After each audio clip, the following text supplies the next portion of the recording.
The weekend of the 12th and 13th of May 2017 may have brought us the first cold front of the winter, but it also brought us plenty of hot action in Dundee in the form of the Battlefields 400.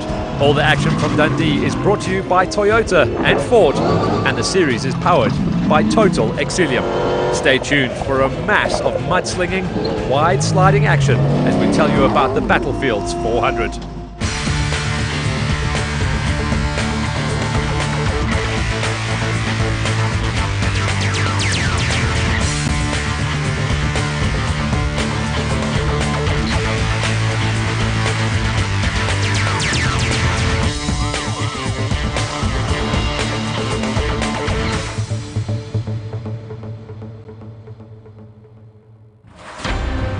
Welcome to round 2 of the 2017 SACCS, the aptly named Battlefields 400. Aptly, not only because the DSP and Race HQ was based at the Battlefields Lodge near KZN and the town of Dundee, but also because the race turned into a muddy, bloody battle, especially in Class T.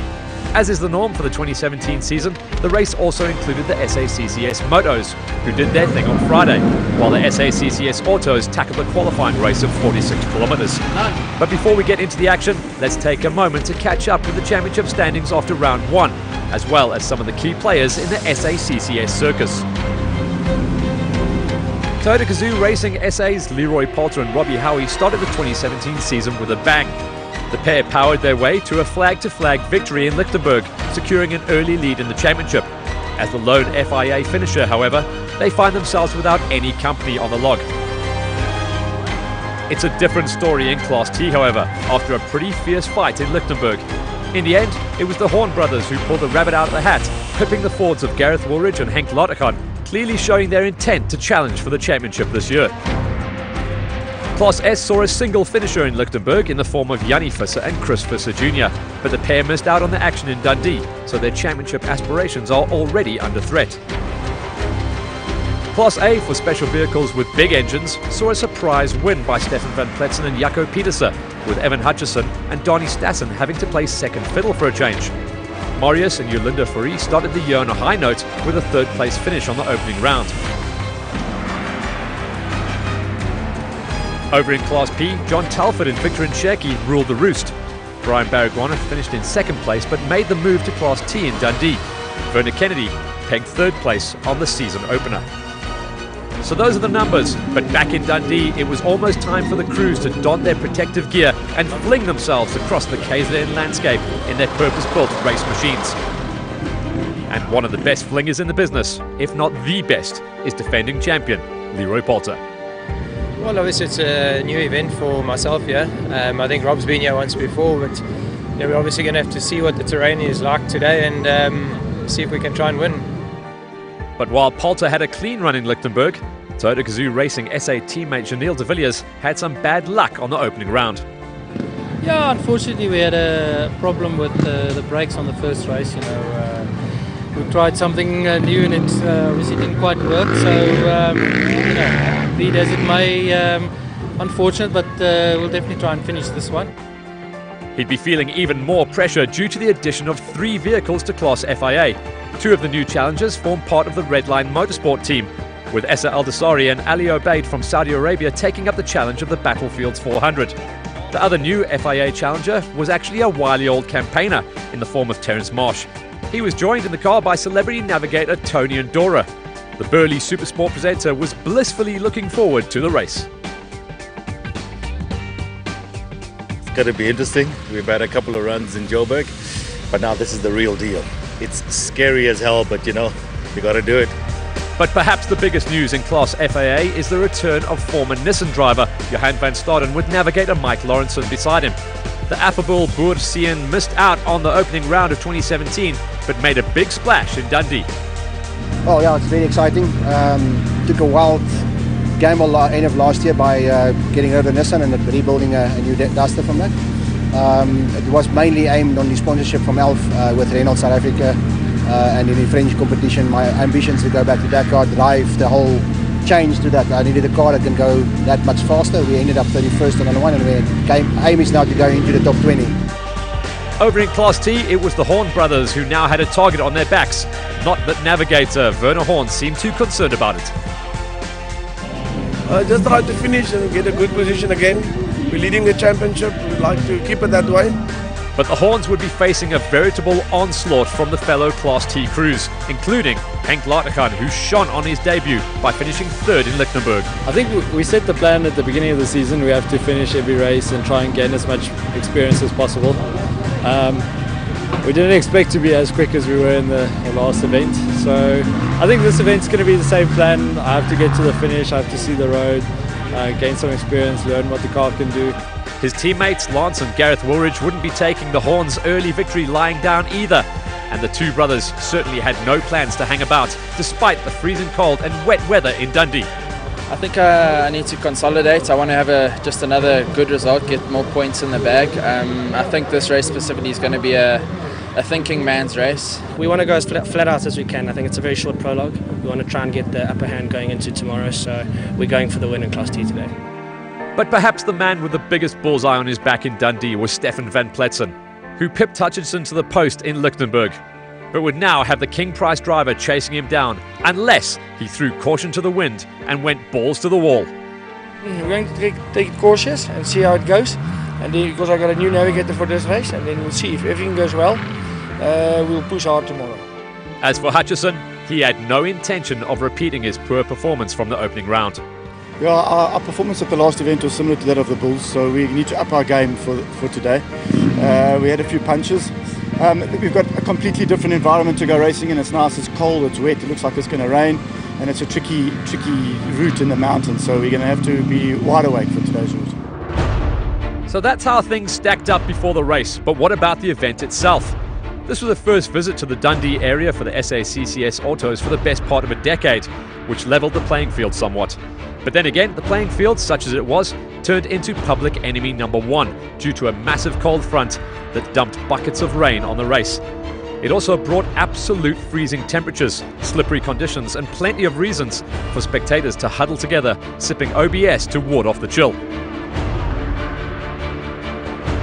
The race was based at the Battlefields Lodge near Dundee, with two race loops forming the stage.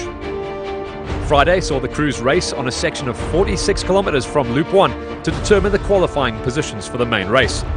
This took place on Saturday morning and comprised two runs through both loops, bringing the total race distance to just shy of 400 kilometres. And so the scene was set for the second round of the 2017 SACCS, the freezing, wet Battlefields 400.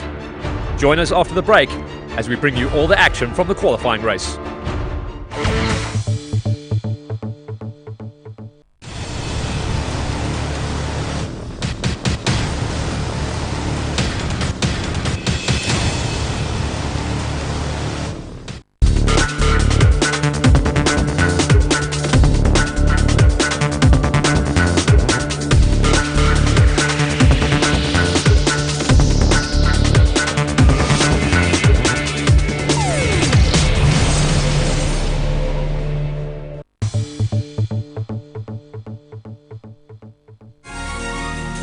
Welcome back to Dundee and round two of the 2017 SACCS. You're looking at visuals from the Friday of the race weekend, better known as qualifying day.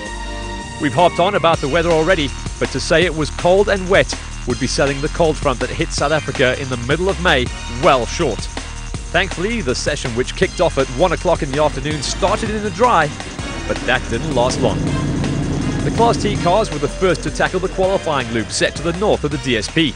No fewer than 13 Class T cars took to the starter's gate, with round one winners Johan and Werner Horn first into the fray.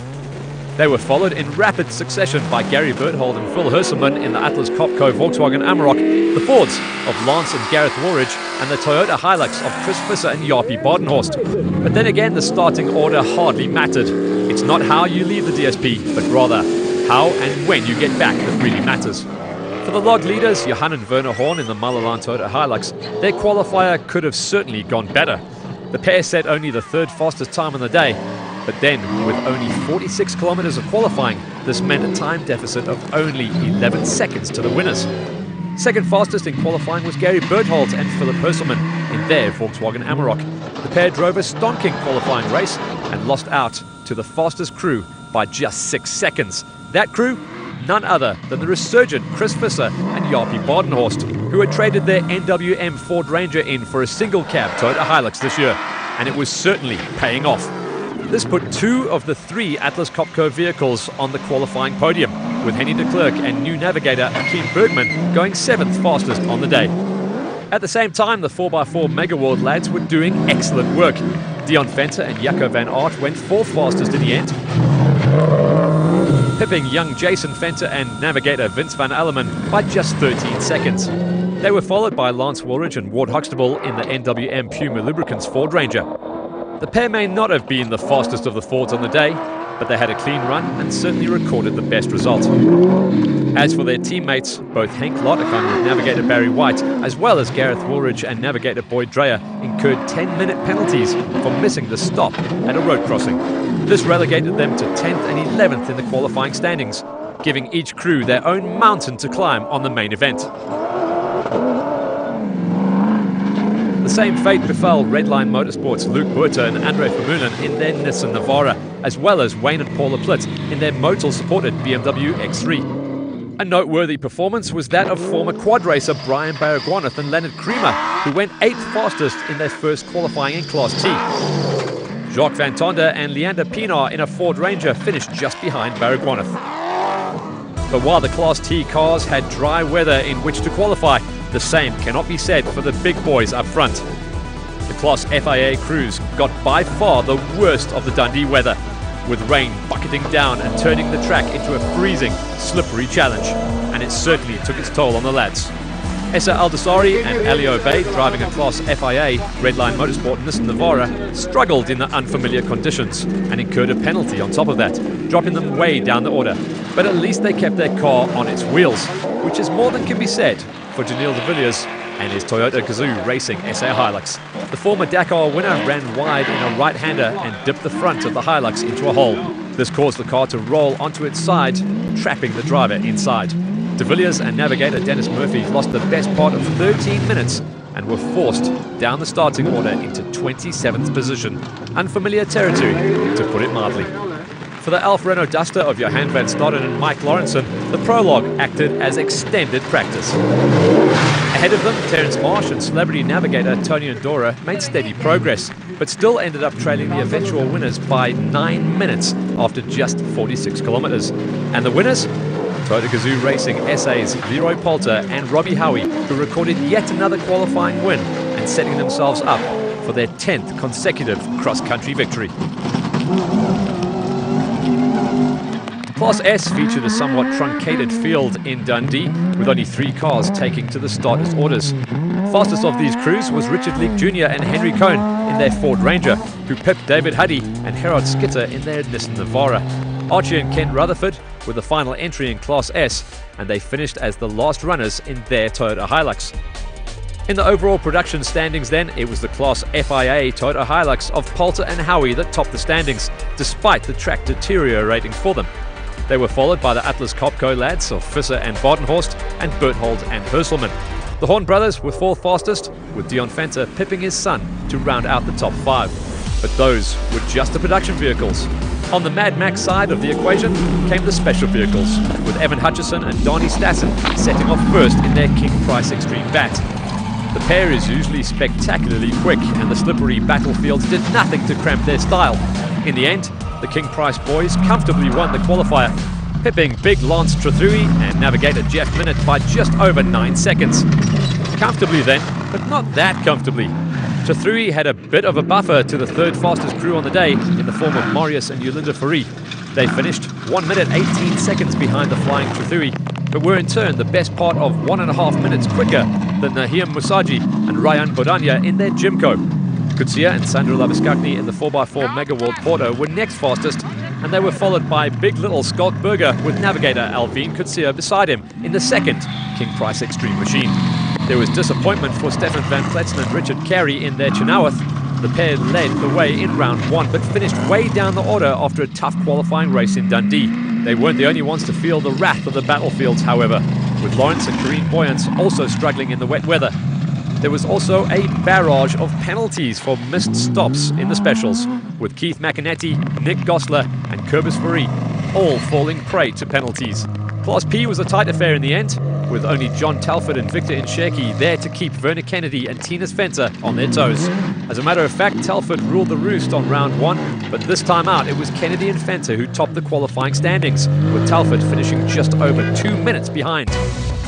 In the end then, it was Hutchison who took the qualifying honours, but by only 9 seconds over Trethewey and Minute. The Frees were third, with the senior Musaji taking fourth. 4x4 Mega Worlds Kutsia and Sandro Labuskakny rounded out the top 5. That's it for the opening gambit of the Battlefields 400. Join us again after the break as we bring you all the action from the main event.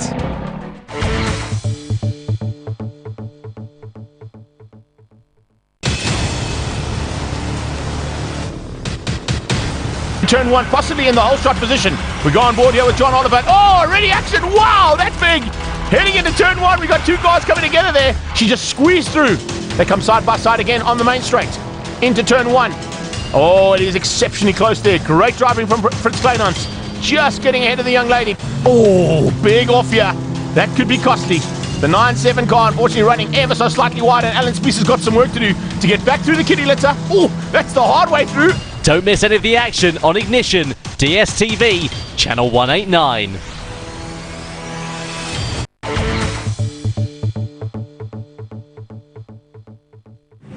In Lichtenberg, we complained that it was too hot and too dry. Well, in Dundee, the crews were faced with conditions that were, dare we say it, the polar opposite of round 1. Race day didn't so much dawn as drizzle its way into existence. And when the cars lined up for the 8 a.m. start, it was clear that we were in for a long, wet and freezing slog. But before the main event got going, we took a moment to catch up with some of the movers and shakers from qualifying. One of the biggest disappointments had to be that of NWM Puma Lubricants Henk Ladegat. The youngster was on course for a win in the qualifier, but missed a stop that cost him dearly. We didn't stop at one of the road crossings where there was no signs up or anything, so I guess that's what you learn from experience over years of off-road racing and so on. So a missed stop is as much a navigator's fault as a driver's, but celebrity navigator Tony Ndora in the car with Terence Marsh seemed to have his head in the right space heading into the main event. Yeah, it was brilliant. We came second in our class. Although everything went pear-shaped, we went 3 kilometers the wrong way. That was my fault. And something went wrong with our steering wheel. It took 5 minutes to fix that. Fastest in Class T was Chris Visser, who had every reason to be positive after his great qualifier. Yeah, I must say that yesterday was a good time trial for us. We made some improvements in the car since the last race, and it paid off, yeah.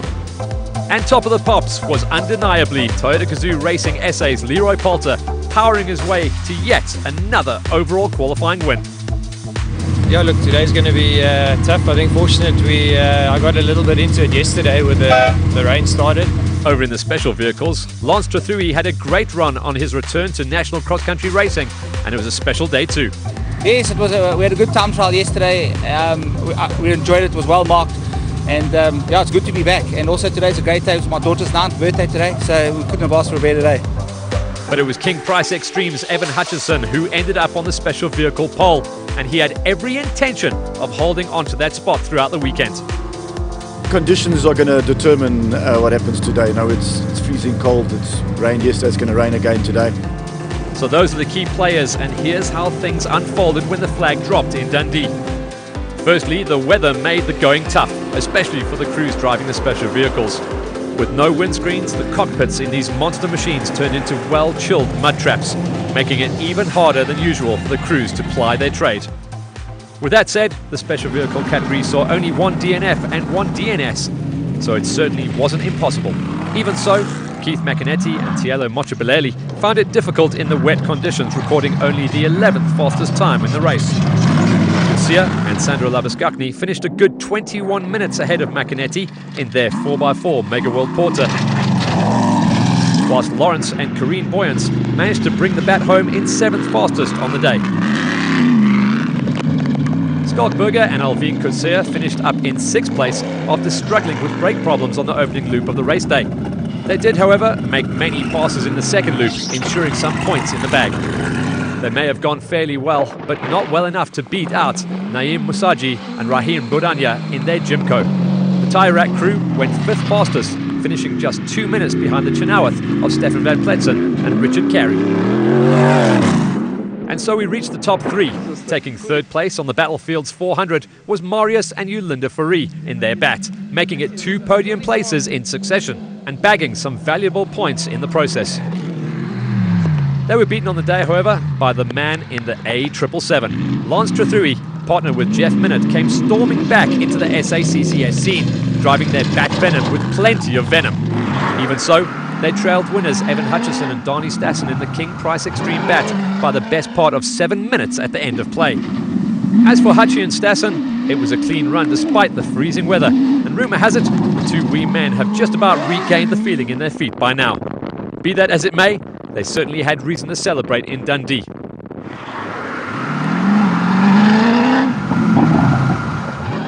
Confirmation then of Hutchison and Stassen's flag-to-flag victory. Trathui and Minott bagged a well-deserved 2nd place, and Marius and Yulinda Fourie completed the podium. Van Pletsen and Carey finished in 4th place, whilst Masagi and Bodania rounded out the top 5. Only 2 cars finished in the Class P, with John Talford and Victor Nsheki taking their 2nd consecutive victory. Werner Kennedy and Tinus Venter kept him honest, although they trailed by 7 minutes at the end. For Hutchison, it was a sweet victory, especially in the tough conditions. So yeah, we're in the lead of the championship now, and that's what you want going into the desert. We've got a tough race ahead of us, but we put ourselves where we want to be. In Class P, Talford and Nsheki were happy to make it 2 for 2. We knew this was a completely different terrain. We were a little bit unprepared, but luckily it worked out for us in the end. And this brings us to the production race, and what a race it was. Despite the cold, the action was burning hot throughout the race, with many twists and turns to the plot. But maybe it was best to start with the lads in Class S, where only 3 cars took the starters' orders. In the end, Archie and Ken Rutherford recorded a DNF after being unable to complete full race distance. David Huddy and Gerard Skitter finished the race in their Nissan Navara after coming back from problems at the opening round. But in the end, it was Richard Leake Jr. and Henry Cohn who recorded their first cross-country win. The pair found the going tough on the opening round of the season, but certainly had no major issues at Dundee, and the champagne followed.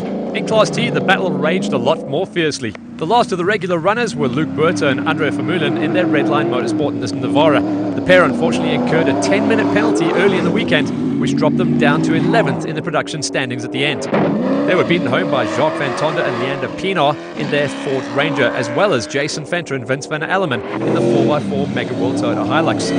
But the defending champions suffered 3 punches and finished the race with just a handful of cogs in their gearbox. So a tough day in the saddle for them. Gary Berthold and Philip Persimmon brought their Atlas Copco Volkswagen Amarok home in 8th in the production category, pipping the FIA Renault Duster of Johan van Staden and Mike Lawrenson by just 22 seconds.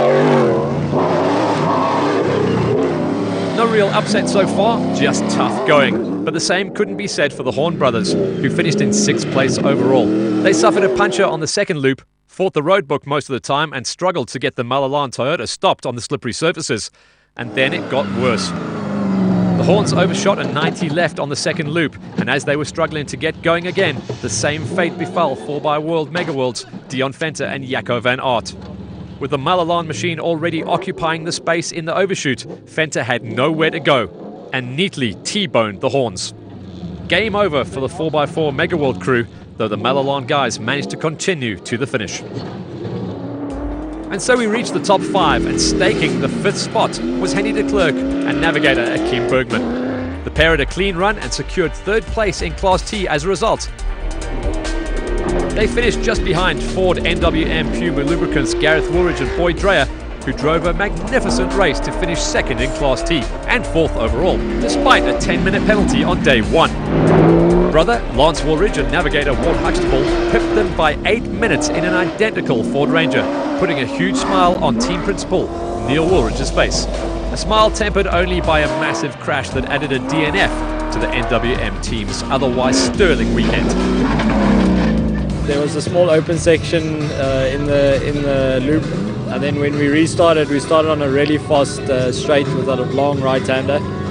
And the first few times we came over there, it was okay, but this time we were a bit too fast, and when we braked, it pushed us wide, and we hit a bad part of a jump, a nasty jump, and We did it in 6th gear and it shot us end over end, so we rolled I don't know how many times. This brings us to the big boys up front. And while Poulter and Howie mop the floor with their competition yet again, bringing their Toyota Gazoo Racing SA Hilux home in fine style, the drive of the day may have been that of Chenille de Villiers and Dennis Murphy. Remember, the pair rolled their Toyota Gazoo Racing SA Hilux during the qualifying race, and while the damage was slight, they lost a large chunk of time as a result. De Villiers, however, is an experienced racer, and he scythed his way through the field on race day, bringing the black and red Hilux home in a stunning 2nd place overall. This gave the Toyota Gazoo Racing SA boys the top 2 steps of the overall podium, with Lance Woolridge and Ward Huxtable pegging the final podium spot. Just before we wrap things up, spare a thought for celebrity navigator Tony Andorra. The affable TV presenter had a great race, but unfortunately the Nissan Navara he navigated for Terence Marsh suffered power steering problems in the 2nd loop. Poor Marshy ended up with rubber arms, and Andorra had to settle for 13th place in the overall standings. We've become accustomed to see the names of Poulter and Howie at the top of the standings, and the pair certainly worked hard to earn their 10th consecutive cross-country victory despite the weather. But not nearly as hard as teammates and fellow Class FIA competitors Chenille de Villiers and Dennis Murphy. Their role in qualifying cost them a lot of time, but the pair fought hard to make it into 2nd place overall. They were followed by Lance Woolridge and Ward Huxtable, fastest of the Class T crews. Gareth Woolridge and Boyd Dreyer were next fastest, with Henny de Klerk and Akim Bergman rounding out the top 5 overall. For de Klerk, however, it was his first visit to the Class T podium and a well-deserved run. For Richard Leake and Henry Cohn, Dundee brought a maiden victory in the Class S, and that in only their 2nd outing. No, it's a very nice feeling. We didn't push too hard. It was basically survival today in the mud, so we took it very easy. We just needed to finish. But possibly the sweetest champagne of the day belonged to Lance Woolridge, who prevailed against the odds to take a decisive victory in Class T. Yeah, we just had a good clean race. We didn't get out the car, no punctures or anything, so it was just a good race, yeah.